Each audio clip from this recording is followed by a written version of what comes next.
नमस्कार फ्रेंड्स, जय जगन्नाथ। आज आम राज्य सरकार तरफ ओडिशार समस्त क्षुद्र और नाममात्र चाषी अकाउंट को कालिया योजना किस्ती बंटा जिवो, जहाँकि आम राज्य सरकार तरफ पोस्ट करा जायछि। एथिरे लेखा जायछि आज पवित्र नुआखाई पर्व अवसर में राज्यर 44,56,000 चाषी परिवार कालिया सहायता पाइछंती। मान्यवर मुख्यमंत्री श्री नवीन पट्टनायक वीडियो कॉन्फ्रेंस जरिया आयोजित एक कार्यक्रम में यही सहायता प्रदान करिछंती। रबी फसल पाई यही सहायता प्रदान करा जायछि। प्रत्येक चाषी परिवार बैंक अकाउंट को 2000 टंका लेखाएं दिया जायछि।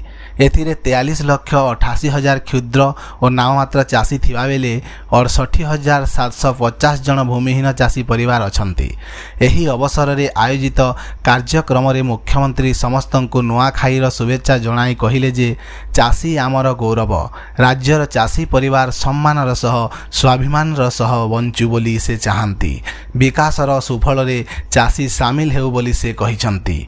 आज पर्यंत कालिया योजना रे राज्यर चाषी भाई भौणी मानंकु 12,500 कोटी टंकार सहायता दिया जायछि।